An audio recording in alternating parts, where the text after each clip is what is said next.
What's happening with you guys? Welcome to another episode of the Knucklehead Chronicles podcast. It is your man, Terry. This is episode 3 of the Cancer Chronicles. Tonight, what I want to do is to talk to you guys just a little bit. Again, this is about my transparency and my journey with cancer. Those of you that are watching and listening and don't know, but this is my journey, and this is part, or will be part of my healing process to get to the other side of the diagnosis.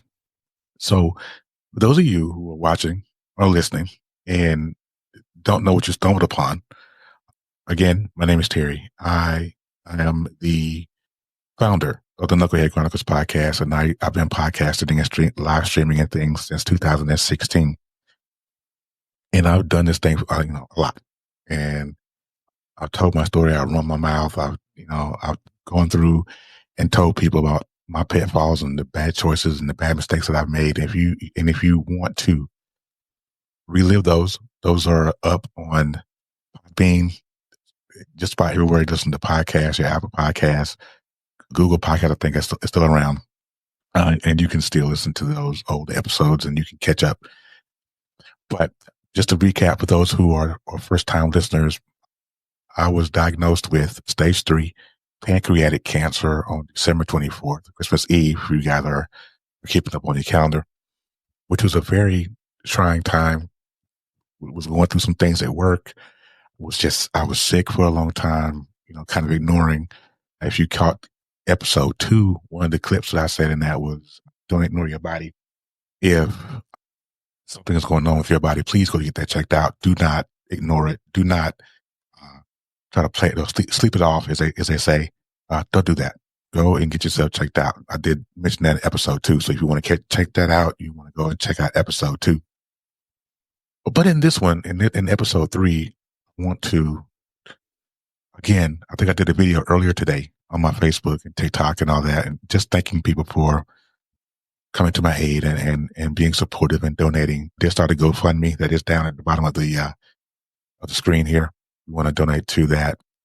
I'm not sure that's a clickable link. You probably have to copy and paste it and put into your browser and all that. But I want to thank everyone who has donated, who has been a part of this and helping me out this nature. So what I'm going to get into tonight, though, is going to be a little different. I'm going to talk about a little bit about my process of going through chemo and what's going on with me. Again, it's just to be transparent and let people know what's really going on. Because one thing that I realized in the social media, especially when you're podcasting and live streaming, is that people look for transparency. People look for the truth in people. If people can spot the nonsense in you when you're telling a story, you will never be credible, right? So I always try to be transparent. And I always tell people, not perfect. I made some mistakes. I made some bad choices and this and that. I will always admit that, and I will always stand on that.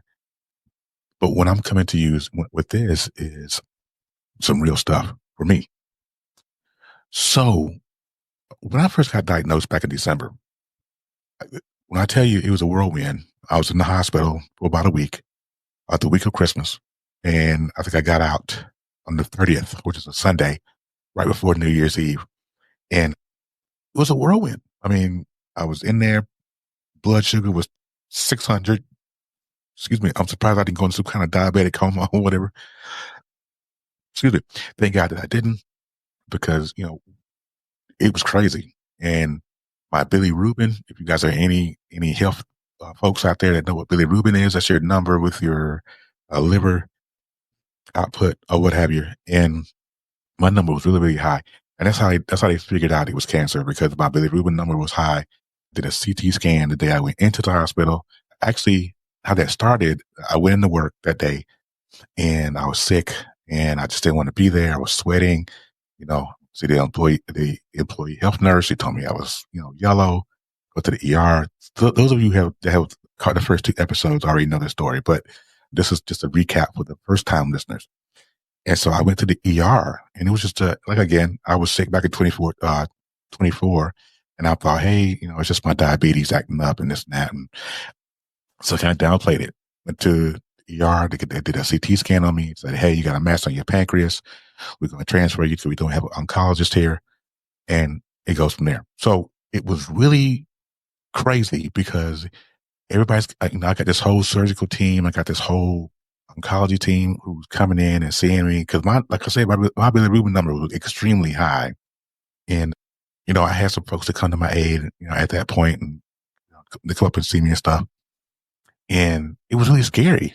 I have those of you guys that know me, I have a 7-year-old son, Terry Jr., who is the light of my life, Lord knows. And, with his autism, he knows that there's something wrong with dad. And he came to the room and he hugged me and this and that. And it was just a very heartwarming moment. In that moment, though, I was scared out of my mind because I'm like, okay, this may be the last time I get to see my son. Or, when you hear words like cancer and stage 3 or whatever, those words tend to put fear in the hearts of people because, every cancer is a death sentence. But here's the thing that I realized is that we were born with a death sentence. But we were born to die. We're going to leave here one way or the other, right? And that's the realization that I had to come to eventually. But it was scary. It was scary that because, with him and, the emotional ties that I have with him, it's real. It's real stuff. It's real stuff. And it's very emotional. I try to talk about it because it makes me emotional. So they go and they're talking about, automatically, they're talking about, putting in a port and doing chemo and things of this nature. And I'm like, whoa, whoa, whoa, whoa, whoa. Everything's too fast. I'll admit this. It took me it took me, and I think I still struggle today, as far as with the diagnosis. But, after going through 3 rounds of chemo, I'm pretty sure I'm pretty well in the knowledge of I'm a cancer patient, right? But it took me a while to get there. So I go into surgery. My first thing was I had to get a stent put into my pancreas because my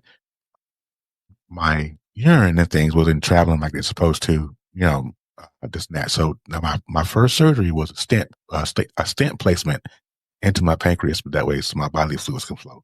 My liver, my pancreas, and all that. That's my first operation. My second operation was a chemo port, which you guys, those of you who are listening can't see it, but the ones that are watching can see it. You can see the scar right here in my upper jugular here. And it's one right here in the middle of and the port is definitely right here in the middle of my chest. And the port is for when I go in to do blood work, they just stick the needle in my port in my chest and they draw blood that way versus trying to find a vessel in my arm, which is a lot easier. It hurts. I'm not gonna lie. It hurts. But it only hurts for a second or two. It's not really that big of a deal.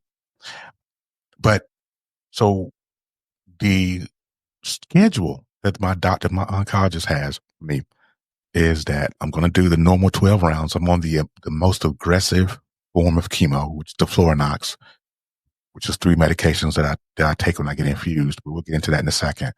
But I'm on the most aggressive form of chemotherapy. So hopefully they can attack it, they can shrink it, and I can have Whipple surgery here down the road. So my first round of chemo was nerve-wracking because I was so scared before, right? So I go to the first round and I didn't really have any effects. Let me get back. I missed a part. Let me get back. My schedule is 12 rounds of Florinox, right? After the first 6 rounds, they're going to go back in. They're going to do another CT scan or either probably a PET scan to see if the chemo is taking any effect, or if it's doing anything for the mass that's on my pancreas. If it is, then what they'll do is I'll do the other 6 and then they'll schedule me for my surgery and we'll go from there, right? If after 6 rounds of chemo or the most aggressive form of chemo, after 6 rounds, I'm faced with this, and after 6 rounds and they rescan and it doesn't do anything, if the cancer hasn't spread or whatever, I'm faced with a decision at that point. Because if 6 rounds of the most aggressive form of chemo does not shrink this tumor, I'm faced with it. I'm faced with either stopping and it's just living out the rest of my life, or I can continue on and do what they call management chemo, and it just keeps the tumor from shrinking, which is something that I'm willing to do because if we just if it's 3 days of chemo, it doesn't change really my quality of life. I got a little bit of neuropathy, and those of you that don't know what neuropathy is, that is when you get the tingles in your fingertips and in your toes, and you have a sensitivity to cold, whether you touch it or whether you drink it. So that's kind of where I am. So after 3 rounds, I'm halfway to the first point of my chemo. Chemo for me, and it works like this for me. Just so you guys know, I mean, probably you guys don't care, but this is just for me. My chemo starts on Friday. I have my chemo on Fridays. I get infused on Friday. I go in early morning, blood draw, see the oncologist. They tell me whether or not my blood work is good enough to have my chemo that day. And then I go into infusion. When I go into infusion, I sit in the chair. I mean, you can't beat it. It's a big old lazy boy with a TV remote, and you sit there and you take this medication. It's not so. My chemo day is pretty long because my blood work is at 9 a.m. I'm usually out of the hospital or out of the infusion chair and gone by 3. So it's a pretty long day. So I get the 2 drugs. Then after I get infused, I wear a fanny pack for 2 days. Those 2 days that I got this fanny pack on is the worst days because I'm nausea, fatigued. I'm just like, I don't want to do anything on those days that I have my fanny pack on because the fanny pack has the third drug in it. I'm thinking it's the Flornox, but I don't want to guess. But at any rate, I wear that fanny pack Friday, Saturday, and then I get de-access from my port on Sunday. But those 2 days are just rough. And then the week after I get the fanny pack off, it's rough because I'm coming down. It's like being high and then coming down from a high.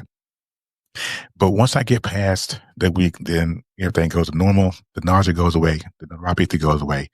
But then by the time all that goes away, I'm right back into my chemo week, and then I'm getting infused again. So that's rough. That's rough. But I try to keep a positive outlook on it. I try to not get too down in the dumps because I have enough to deal with mental health wise on the other side of it.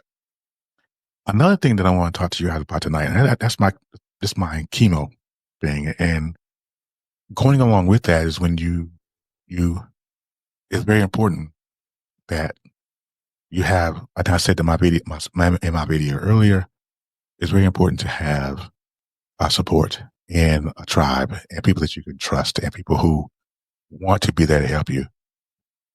There are times where, you know, you have people and they're there in your life, and then next thing you know, they're gone. And you're like, okay, what happened? It was like we were here 1 minute and then the next minute it's over and done with. And it happens. And, you know, just for the record, I don't hold any ill will toward people. And it's just, it's just, it's life. People have their own life struggles. But I would implore people that if you decide that you're going to drop what you're doing and to help someone else, make sure that you're there for them, and no other reason but to be supportive and to be there for them. Because, and like I posted on my Facebook a couple days ago, I refuse to be anybody's burden. If I feel like I'm a burden to you, if I feel like that I'm an inconvenience, I don't need it because I'm already fighting for my life, and fighting for my life doesn't consist of fighting for your support. I mean, if that's what you want to do, that great. I'm not for it, right? I'm not here for it. I got enough things to deal with. I have a life on the other side of this diagnosis. I have a life on the other side of this healing. I don't have time. And again, it was just a realization that I had to come to. That realization was hard to come to because there are emotional ties to it, right? You just, you know, it's not like flipping a switch.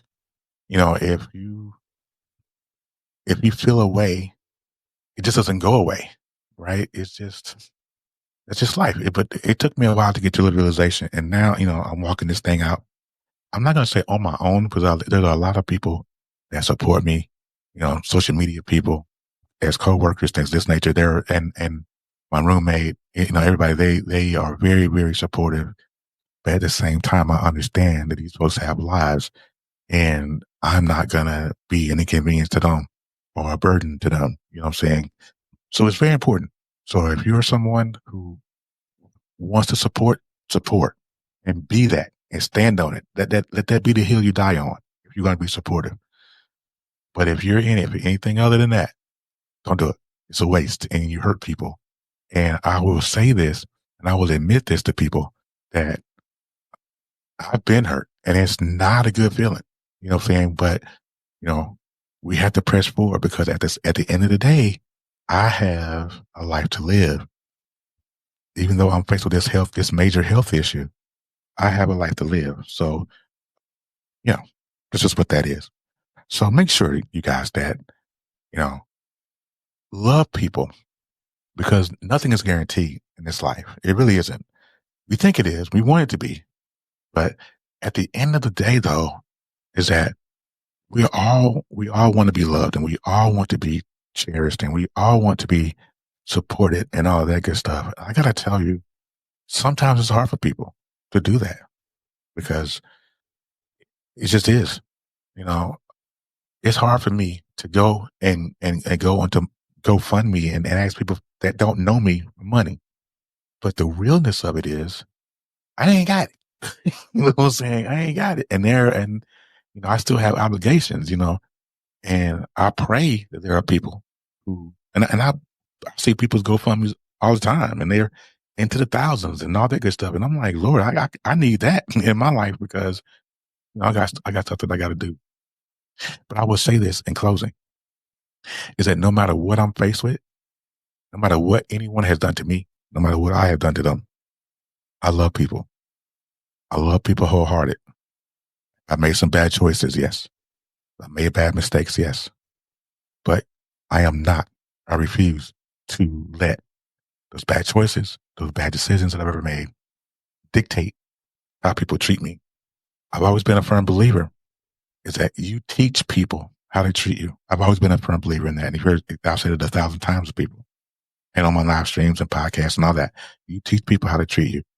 And so sometimes it's just best to do it by your lonesome if you have to. You know what I mean? And that's kind of what it is. So I want to thank you guys for listening to this episode of the Knucklehead Chronicles podcast, the Cancer Chronicles. This is episode 3. I'm your man, Terry. Again, you can follow me at Knucklehead Chronicles podcast.podbean.com. You can go to YouTube and check out the YouTube channel. I have a couple of reels and shorts on there. The video is definitely on YouTube. You can follow me on Facebook. You can donate to the GoFundMe. That's going to be in the link. You guys are awesome. If I have any new subscribers, new followers, thank you. Keep listening. Episode 4 will be in the next couple of days. Just hang tight. I love you guys, and we will see you on the flip.